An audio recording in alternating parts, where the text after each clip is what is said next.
Our film starts with two siblings playing. Apparently, the girl's parents have never been to the younger one's bedroom before because they go there and are concerned about all the horror paraphernalia all over the place. We find out that the family is moving to a place called Purgatory, and they hope the move will help. We next see three old guys in overalls at a gas station watching a coke addict drive in. They argue about who's going to serve him. One of them goes in the store and warns the rest of the town about the guy as they were expecting someone, then puts on a ton of sunscreen before serving the man gas. The driver's a jerk, which irks the gas station attendant, and when he goes too far, we see the attendant fang out and knock the guy's head off, unbeknownst to them that a couple camping was watching the whole thing. One of the other old guys then drives through town to tell everyone it was a false alarm, as the guy they were looking for was not in town yet. We then see some type of lab where whatever thing they're working on goes wrong. A man tells them all not to worry, as David Harrison, aka the guy with the family from the beginning, is coming. Back with the campers, we find out that the cokehead was their friend. The girl freaks out over what they saw. At the lab, we find out that it's a lab that creates synthetic blood, and the town is nothing but vampires who need it to not go back to the old ways of feeding on humans. Basically, this guy is the future inventor of True Blood. David and his family eventually make it to town, where everyone greets them, and they're kind of shocked that everyone knows their name. We then get the backstory that the town used to be a copper boom town, but now the main business is a synthetic blood lab. We then see that when people come to town, the citizens pretty much pretend to be human, but do a poor job of it and aren't happy about it. They get mad when the campers come to town without warning. The campers follow the sheriff when they see him bringing the gas station attendant in. When they realize things aren't as they seem and the sheriff isn't too upset about being told the attendant was a murderer, they try to leave but get locked up themselves. Back with the Harrisons, David goes downstairs in the haunted-looking house they're staying in to work while his wife Sarah dolls herself up. The head of the blood lab shows up in bat form and attacks her, which the kids witness, but David misses as he has headphones on. He thinks Sarah is upset because the girls have been fighting. Next we see an old pilgrim-looking man approach two punk rockers and offer them sanctuary. We then see that he turns them into vampires, so that as they fly, he gives them the breakdown of what can kill a vampire. We find out he's creating an army of vampires to attack Purgatory. In what must be the busiest day the town has ever had, a guy shows up whose car broke down and approaches the two remaining gas station attendants. He asks about Purgatory, but they play dumb. The guy then decides to walk the rest of the way. At the breakfast table, the blonde daughter Julie tries to convince everyone that it was a vampire that attacked Sarah as she saw him in human form. David gets annoyed and walks out. At the lab, we find out that the head of the lab, Shane, who was the bat that attacked Sarah, was an old frenemy of David's who once fought for the affections of Sarah. Back with the stuck traveler, he walks into the diner where the blonde waitress seems to have a thing for him. Meanwhile, he notices everyone staring at him. The sheriff isn't too inviting to him and makes it clear he should leave. The guy shows the waitress a picture of a vampire and asks if she recognizes him. She sneaks a note to meet her later. After he leaves, we find out she's a new vampire who just came to town herself a few months ago. Back at the lab, Shane and David have a fight over Sarah, where Shane admits to having slept with her around the time she got pregnant with Julie. At the jail, the waitress from the diner then makes her way there to bring the camper cheeseburgers and the gas station attendant some synthetic blood. The gas station attendant basically spills the beans that they're all vampires in front of the campers. When the waitress goes to meet the stranger, she's confronted by the old pilgrim. Back with the kids, they're messing around in the house. One of them hits a globe, which makes a secret passage open, and they go to explore. They find a room with a casket.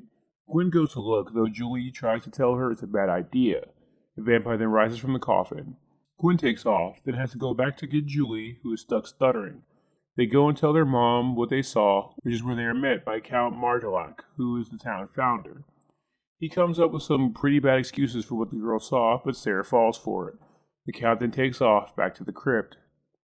Out in the desert, the stranger meets the waitress, whose name is Sandy. Robert almost gives away that he's a Van Helsing, but stops just before saying it.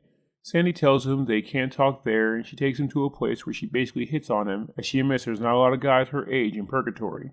They go to kiss, but before they do, Robert notices that she has no reflection in his hubcap. He knocks her down and goes to stake her, but she tells him she didn't want to feed on him and was just trying to kiss him. She tells him she can take him to the town founder, Martelak, so he handcuffs her and takes off with her. They then witness a face-off between the sheriff and Shane. The old pilgrim, who we now know as Jefferson, then shows up. The sheriff thinks Jefferson is going to side with him, but then Shane pulls out a gun at Jefferson's direction and shoots him. We find out the bullets are made of wood, and Jefferson is going to use them to kill the domesticated vampires. Sandy tells Robert they need to tell the Count. Side note, could Deborah Foreman as Sandy in this movie be any hotter? I mean, seriously.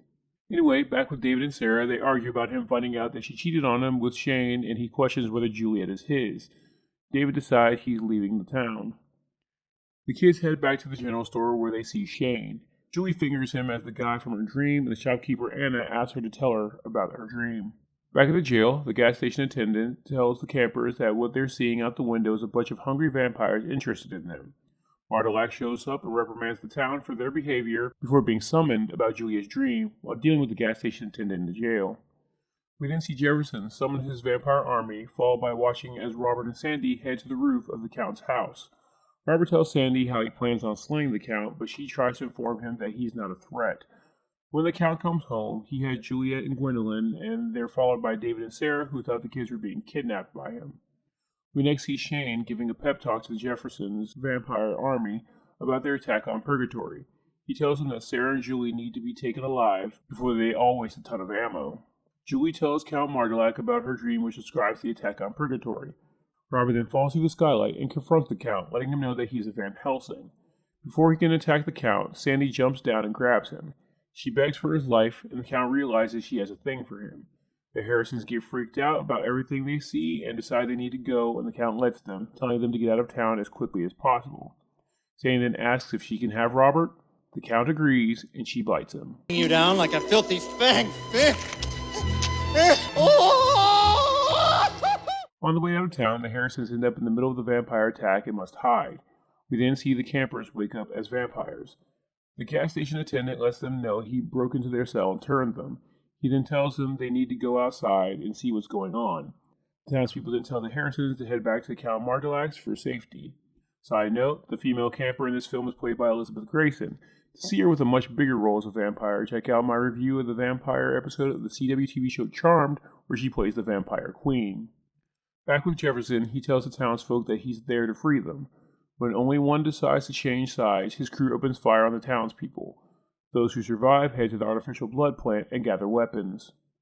Back in Martelak's, Robert wakes up and freaks out as he realizes he's now a vampire because of Sandy. Meanwhile, Martelak prepares for war. At the blood factory, the townspeople get a hold of some guns and they have a shootout with the evil vampires. As the odds get even, Shane takes off to look for Julie. He eventually finds the Harrisons on their way out of town, where Shane confronts David. As he attacks David, Martelak and his crew arrive with crossbows. Jefferson and his crew then arrive to back up Shane. Eventually, Jefferson gets outnumbered and him and his crew surrender to Martelak. That is until David gets Sarah and his kids onto a horse out of town, which leads to another shootout started by Shane.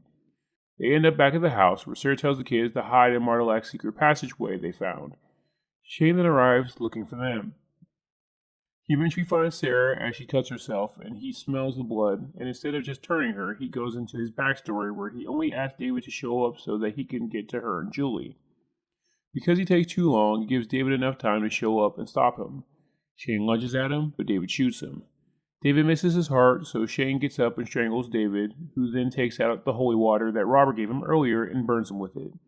He then has Sarah throw him the gun where he shoots Shane, but this time in the heart. After checking to see if the kids are okay, Sarah and David decide to help the townspeople in the war. Meanwhile, poor Sandy gets confronted by the evil vamps. She kills one, but eventually gets captured.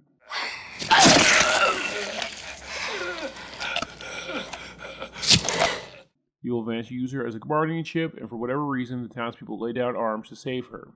I mean, seriously, we've already established she's new, so why stop fighting for her? I get that she's the only young, hot vampire in the town, so basically they're Smurfette, but still, they can make more, right? Anyway, Martelak then talks Jefferson into a duel instead. Honestly, these vampires really aren't good at ending battles, as each side so far has basically won, then decided, never mind, let's keep going. Martelak wins the duel, then again we get more exposition instead of finishing the battle. Martelak tells them that he is really Count Dracula, and he changed his name because he was getting too famous. He then goes to give the killing blow to Jefferson, just to realize he's out of bullets. That's when David and Sarah erect a giant cross in the town square. The evil vampires all burn at the sign of the cross, but the townspeople seem to be immune, likely due to not drinking human blood. Marshall cries at the idea that they've been forgiven by God. The film ends with the Harrisons being allowed to move on via Marshall's limo, and the survivors living happily ever after, as Robert laughs at Marshall using "in vain" in a sentence. Thanks for watching. If you like these recaps, please leave a like and subscribe, and hit the bell icon to know every time I update.